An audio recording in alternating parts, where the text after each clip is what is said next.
And the FBI and other federal agencies have raided his houses. Do you have those tapes?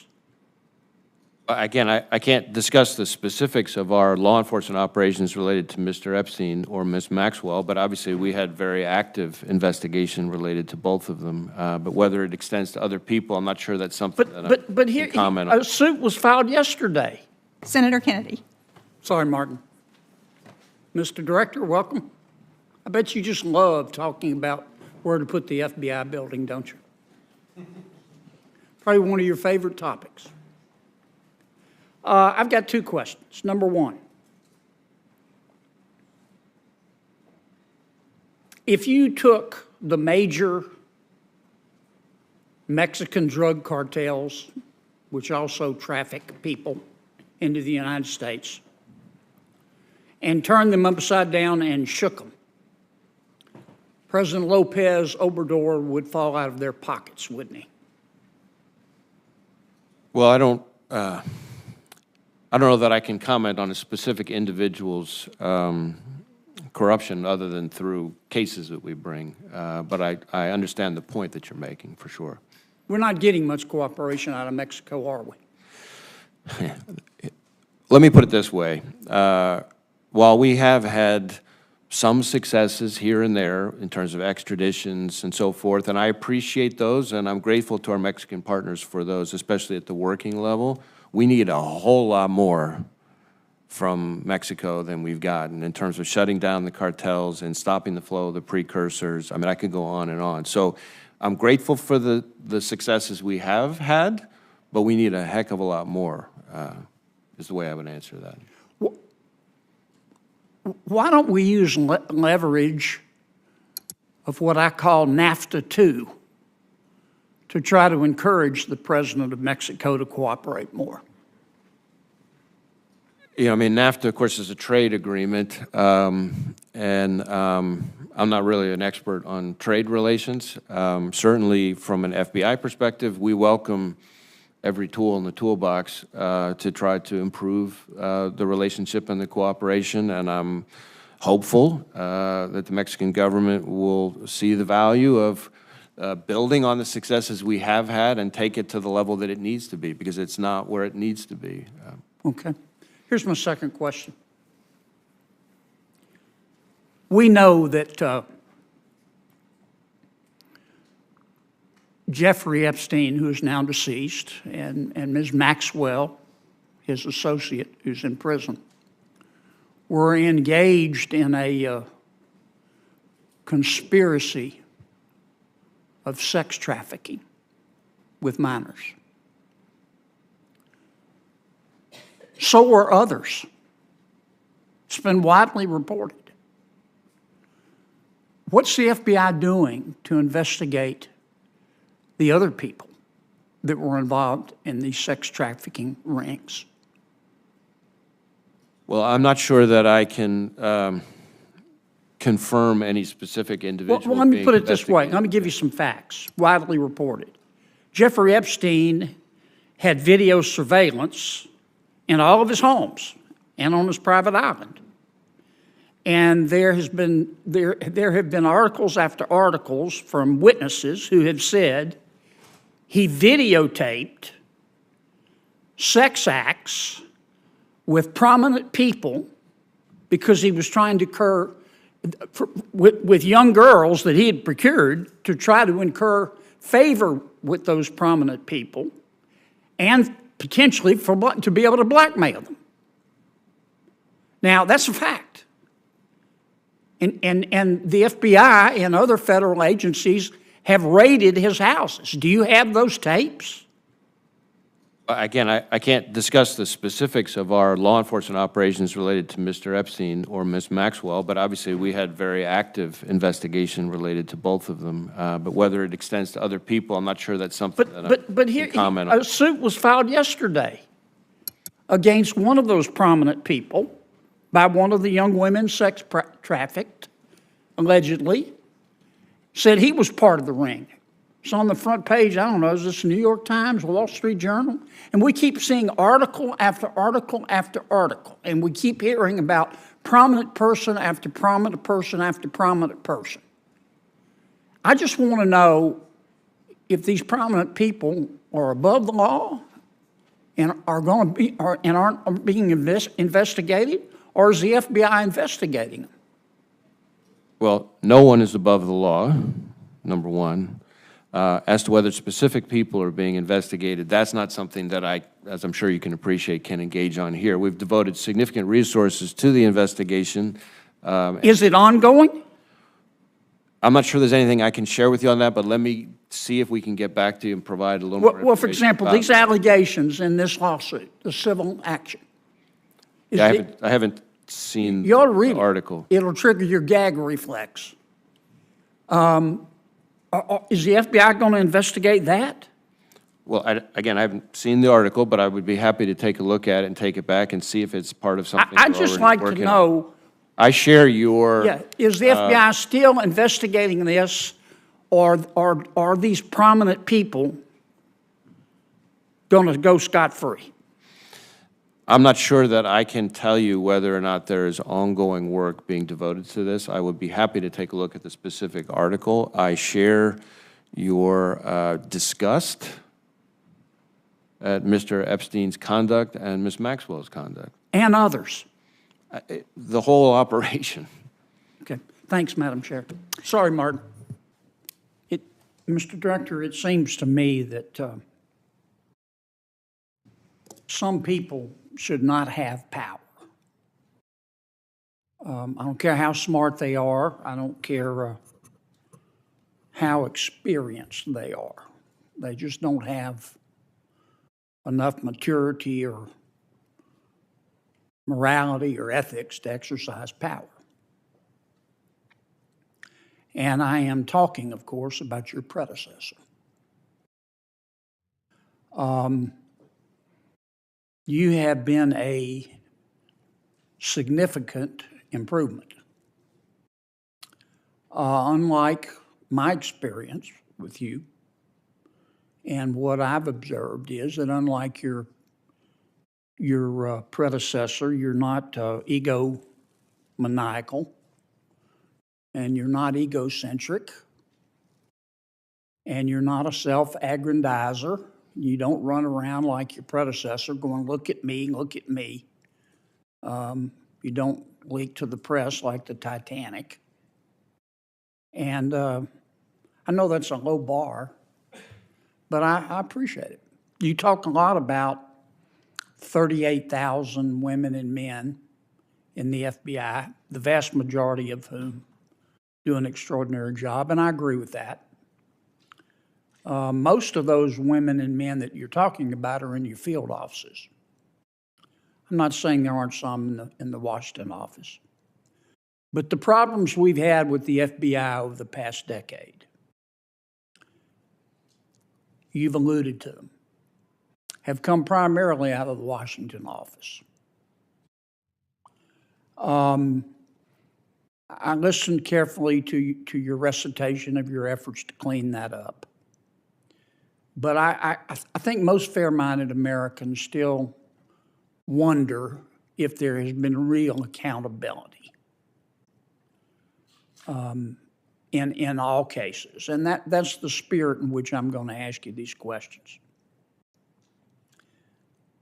Who made the decision at the FBI to raid Mar-a-Lago for those documents?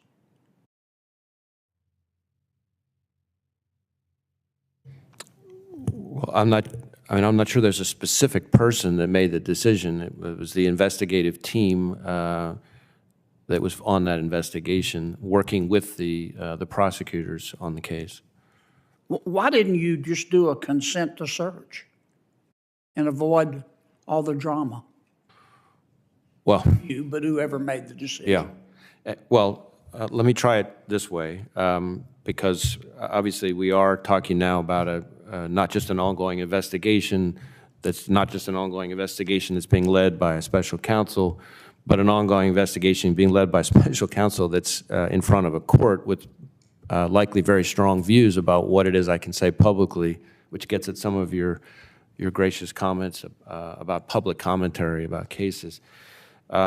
But I think if you, in that particular instance, if you look at the affidavit in support of the search warrant, and more importantly, the pleadings that were filed by the prosecutors in the case, they lay out in a very detailed way all the efforts that were made to ensure compliance short of proceeding to a search, as well as now has been charged, actual obstruction of justice. And so, in my experience, again, speaking more generally now, both as a line prosecutor and now as FBI director, when it comes to obtaining classified information, retrieving it, we typically pursue the least intrusive means possible, but if those don't work, and certainly if there's obstruction of justice, which in this case as found by a probable cause standard by the judge, then it's pretty typical to resort to a search warrant.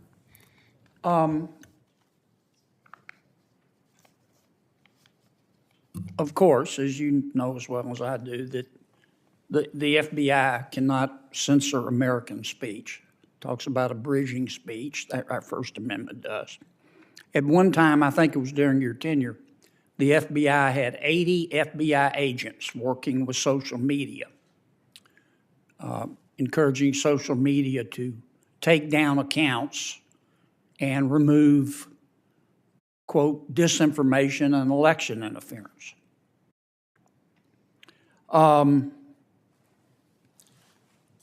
A district court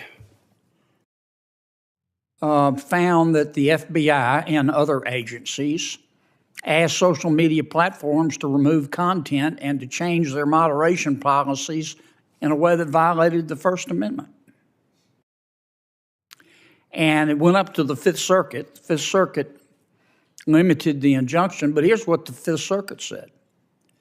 The FBI, quote, likely coerced the platforms into moderating content and encouraged them to do so by effecting changes in their moderation policies, end quote, in violation of the First Amendment. The FBI agreed with the plaintiffs that, quote, I'm quoting the Fifth Circuit, federal agents ran afoul of the First Amendment by coercing and significantly encouraging social media platforms to censor disfavored speech, including by threats of adverse government action, like antitrust enforcement and legal reforms. That's serious. Is the Fifth Circuit wrong? Well, as you may know, first off, let me just say the opinions talk about a whole bunch of other executive agencies besides the FBI, and I'm not going to speak to what the other agencies did or didn't do. But well, you weren't the only one. It was the White House. It was Homeland Security. But your folks were there too, all 80 of them, 80 agents. Well, but combing social media every day, calling Twitter, calling Facebook, take that down. Get rid of that account. And it wasn't just on election interference. It was on COVID vaccines. It was on lockdowns. So a couple things, and I appreciate the opportunity to clarify this. So first, on things like COVID vaccines and stuff like that, the FBI had no role in telling anybody to take anything down. In fact, as you may know, the FBI was the only agency back at that time, and the only agency in the entire intelligence community to reach the conclusion, to moderate confidence, that the origins of the pandemic were most likely a lab leak in China. We were the only agency, so we most certainly were not encouraging anybody to communicate differently on that. Second, even on the topics we did communicate with social media companies about, from everything I've seen, we in fact did not instruct anybody to take that information down. As to the Fifth Circuit's opinion, as you may also know, we actually hotly contest a lot of the findings, and not just the legal conclusions, but the actual factual findings, and the department has sought Supreme Court review, asked them to vacate the injunction. The Supreme Court's not only vacated the injunction, but granted cert, so I probably should leave it at that. Let me stop you a second. I've gone way over. I want to ask you one last question. We had a controversy during the election about Mr. Hunter Biden's laptop. And at that time, you had 80 agents interfacing with social media, doing whatever they were doing. The FBI had the Hunter Biden laptop, got it on December 9th, 2019. The New York Post story, which a lot of the social media companies at the suggestion of government took down, the story came out on 10/14/2020. Why didn't the FBI just say, hey, the laptop's real? Why didn't you just tell everybody the laptop's real? We're not vouching for what's on it, but it's real. This isn't a fiction. Well, as you might imagine, the FBI cannot, especially in a time like that, be talking about an ongoing investigation. Second, I would tell you that at least my understanding is that both the FBI folks involved in the conversations and the Twitter folks involved in the conversations both say that the FBI did not direct Twitter to suppress. But others were story. in government. Well, I can't speak to others in government. That's part of the point that I was trying to make, because the Fifth Circuit's opinion. You're the FBI. You're not part of the White House and part of Homeland Security. You're not supposed to be political. You see all this controversy going on. Why didn't the FBI say, time out, folks, we're not getting in the middle of this, but the laptop's real? Senator Cruz. Thank you, Mr. Chairman. Director Wray, welcome. As you know, I am deeply concerned about the conduct of both the Department of Justice and the FBI, particularly in the last 3 years during the Biden administration. I think the Department of Justice has been profoundly politicized under Attorney General Merrick Garland, and I think the FBI has as well. And unfortunately, I think you've been unwilling to stand up to senior career officials in the FBI who's allowed the FBI to be politicized. I'll tell you, I regularly speak with FBI agents across the country who are unhappy about the integrity of the institution being weakened because DOJ is being treated as a political weapon. I want to talk in particular about the investigation into multiple allegations of corruption concerning Hunter Biden and Joe Biden, because the Department of Justice has, I think, from the outset, tried at every step to stop investigation into corruption from Joe Biden. As you're aware, a WhatsApp text message was sent to Henry Zhao, a senior Chinese communist, from Hunter Biden that reads as follows: I'm sitting here with my father, and we would like to understand why the commitment made has not been fulfilled. Tell the director that I would like to resolve this now before it gets out of hand. And now means tonight. And Z, if I get a call or text from anyone involved in this other than you, Zhang, or the chairman, I will make certain that between the man sitting next to me and every person he knows, and my ability to hold a grudge, that you will regret not following my direction. I am sitting here waiting for the call with my father. Now, Democrats and those in the media trying to defend the White House repeatedly say there is no direct evidence of Joe Biden's involvement in his son's corruption. Well, this is a text that is direct evidence, that is stating that it is his father that is going to retaliate. Now, an IRS whistleblower, Gary Shapley, testified before the House of Representatives that the natural step he wanted to follow was to determine whether Joe Biden was in fact sitting next to his father when this threat was made to extort millions of dollars from a Chinese communist. And what the IRS whistleblower testified is that when he tried to find out whether Joe Biden was sitting next to Hunter, that the DOJ blocked getting the GPS data on Joe Biden's phone. Did the FBI try to ascertain where Hunter Biden was and where Joe Biden was when this text was sent? Well, I think the questions you're asking go to the ongoing investigation being led by Special Counsel Weiss, and so I'm not going to be able to discuss what is or isn't in scope. So look, there's been testimony under oath from the IRS whistleblower that you did not seek the GPS data. And you're right, David Weiss, the special prosecutor, is in charge of it. And it is David Weiss and his underlings who, according to the IRS whistleblowers, have alleged that they're the ones trying to stop the investigation. They allowed the statute of limitations to run on many of the most serious violations. Not only that, IRS whistleblower Shapley testified that on September 3rd, Assistant U.S. Attorney Leslie Wolf explicitly told investigators that despite having probable cause to search, quote, there is no way a search warrant would be approved when the evidence in question was located inside of Vice President Biden's guest house. Wolf stated that, quote, the optics prevented such a search. Is the FBI, do they make a routine practice of allowing partisan political optics to prevent investigating serious evidence of corruption?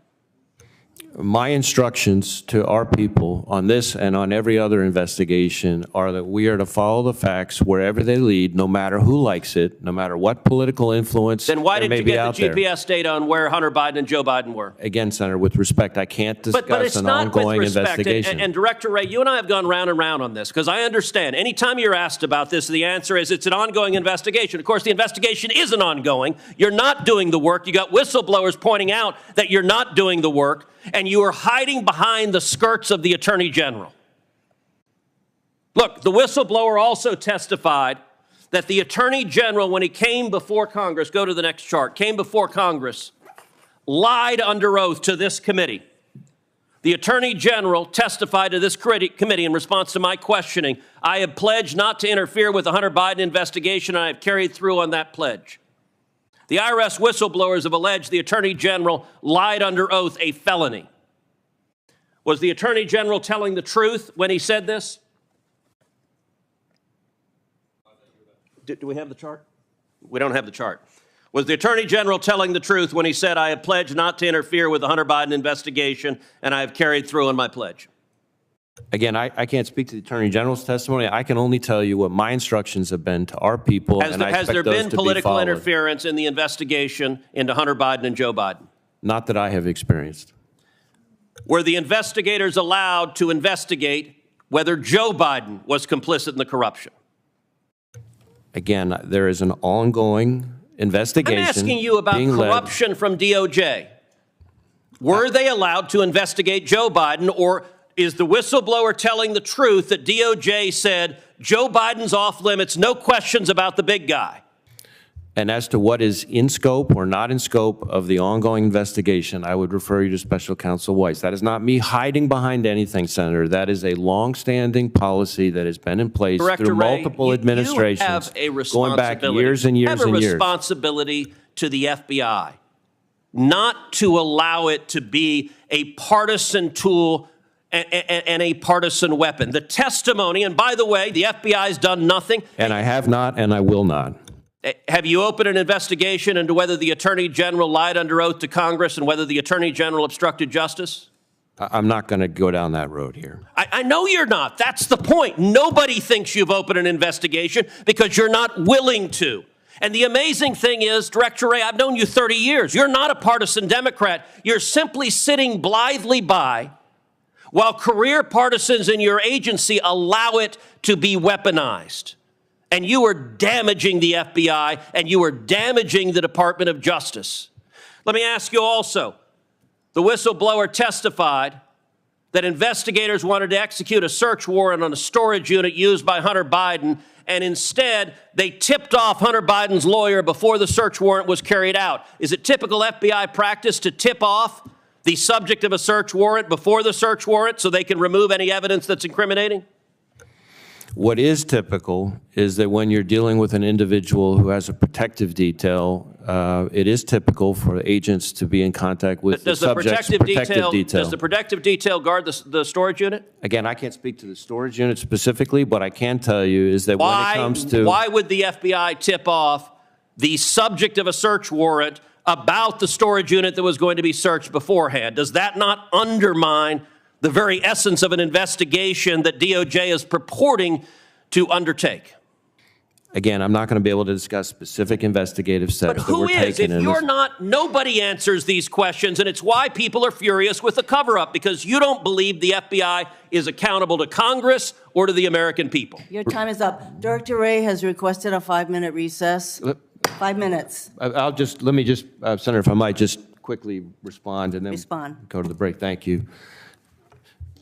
I understand why this is frustrating. I do. But it is also the case that these policies that I am referring to about my inability to discuss ongoing investigations, and certainly internal deliberations related to ongoing investigations, are policies that have not only been in place for many, many years through multiple administrations of both parties, but in fact, these were policies that were actually strengthened under the last administration, and that my predecessor was faulted in a fairly scathing Inspector General report for not following. And When so I you keep see that in my corruption, mind you have an obligation when to I call it out. engage in this job. Thank You you. have an obligation to call out corruption. Senator Holy. Thank you, Mr. Chairman. Director Wray, thank you for being here. I noticed with interest in your written testimony that you said, and I'm quoting you now, the FBI uses all tools available at its disposal to combat domestic terrorism, which now apparently includes the crime of being Catholic. Let's talk a little bit about the FBI's egregious targeting of Catholic Americans. You have repeatedly been asked about the memo generated by the Richmond field office, we now know in collaboration with multiple other field offices, about recruiting sources in Catholic churches. You have repeatedly said that no human sources were approached. This is you on July the 12th in the House. You were asked directly by Jim Jordan, do you think that priests ought to be approached to give information on parishioners? You said, no, sir, no, sir. You went on to say, we do not recruit, open, or operate human sources. We do not report on religious organizations. You went on to say, this product, meaning the Richmond memo, has not resulted in any investigative action. But now we know that, in fact, FBI agents did approach a priest and a choir director to ask them to inform on parishioners. So were you lied to when you gave this testimony, or were you lying to Congress? Neither. So your question conflates two different things. There's the intelligence product itself, which the Richmond field office created. It was written by, as our inspection found, by analysts in Richmond, reviewed by people in Richmond, and captioned Richmond field office product. Separately from that, there was an investigation of a specific individual who was amassing Molotov cocktails and posting about killing people.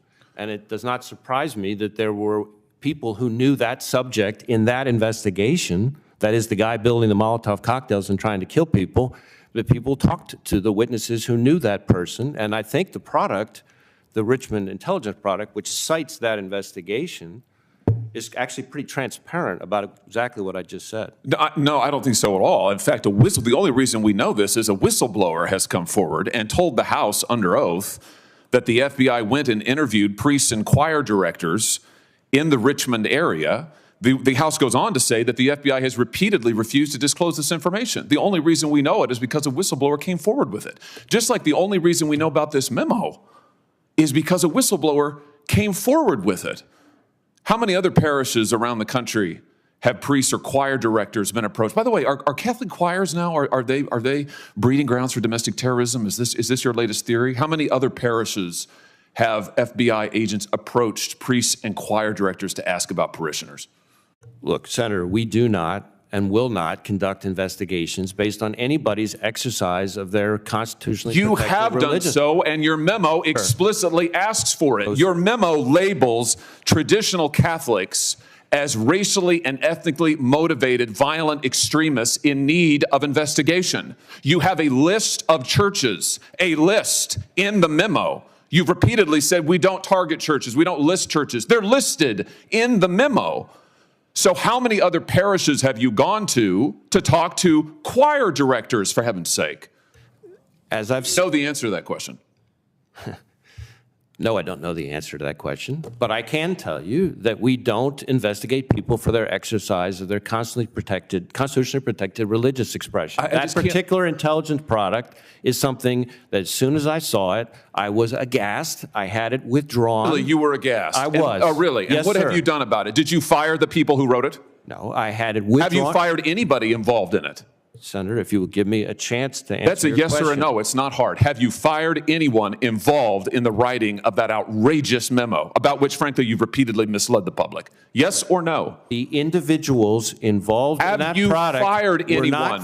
just a minute, were not found to have engaged in any intentional or bad faith conduct. And in fact, Senator, a number of the individuals answer is no.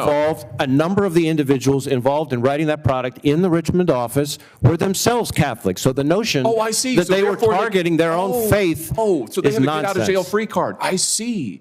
I They- see. So you're I did immune not and say they're that. immune. So we shouldn't ask questions about it. You haven't done a darn thing. You haven't fired anybody. In fact, what the House found is, what is it? You admonished them. They were admonished.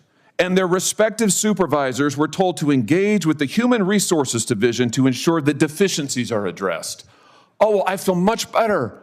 They've been sent to bed without food. Good heavens, Director. This is one of the most outrageous targetings. You have mobilized your division, the most powerful law enforcement division in the world, against traditionalist Catholics, whatever the heck that means. And you're just told us you have not fired a single person. I mean, here, it gets worse. Your Richmond field office, they thought there was nothing wrong with this. The House interviewed the head of the Richmond field office. He testified. It's all here in the public report. I refer you to it, pages 12, 13, 14. He testified he saw no problem with this. He said he thought it was fine. In fact, we have internal memoranda of the members of the field office high-fiving. One peer reviewer, another member of the field office wrote, "I think this is a great product. I really enjoyed the read." Do you have a problem with systemic bigotry against Catholics in the FBI? No. What are you going to do about this? Are you going to fire these people or not? Those individuals have all been admonished, and it is all going into their, Admonished. if you would let me finish my answer, it is all going into their annual performance reviews, which has direct impact on their compensation, among other things. Oh, I see. Oh, I see. I see. So the 60 million American Catholics who now learn that your FBI has recommended that priests be recruited as informants, your FBI has gone to priests, choir directors, but we're to feel better because you've admonished them for their wrongdoing. You again are conflating two different No, I'm things. not. When I am we are- taking your testimony where you said you do not. You said categorically, you said we do not go to priests and ask them about their parishioners. You said we do not. You didn't say we haven't. You didn't say we won't. You said we don't. It turns out you do, and you kept it from the public. You deliberately misled Congress about it, and the only reason we know about it is because a whistleblower came forward. I just That's the truth. fundamentally disagree with your Well, characterization. there's no characterization. The facts are the facts. And I fundamentally resent the fact that you have violated, if not the spirit, if not the letter, certainly the spirit of the First Amendment, and used your law enforcement agency against Catholics in this nation. Let me ask you about one other thing. Last time you were here, you had to leave early to take a jet to your vacation in the Adirondacks. Now, let me just ask you this. A whistleblower tells us that you also maintain a home in Atlanta to which you fly on a regular basis. I'm told by this whistleblower from the FBI that you use the FBI jet to make that travel. Is that correct? All of my travel, personal or work-related, is required to be done on FBI planes. That is longstanding policy. It goes back well over a decade. I'll take that as a yes. The whistleblower also says that you regularly require the jet, which is based in Manassas, to be flown to D.C. because, and I quote now, Ray doesn't like to sit in traffic. Is that accurate? No, that's not accurate. He also says that you pay only the lowest cost commercial ticket for that Atlanta to D.C. trip, which is, I don't know, what, $200 or something? When, of course, it costs $20,000, $30,000 to operate the jet. Is that correct? The reimbursement that I provide is reimbursement that is set by OMB policy, and I follow that policy, which goes back over a decade, and I think has been chronicled in a GSA report from back in like 2013. You provide all the these issues. records to this committee of your travel and relevant use I'll of the provide FBI whatever jet. information is appropriate, absolutely. Well, appropriate. I mean, everything that we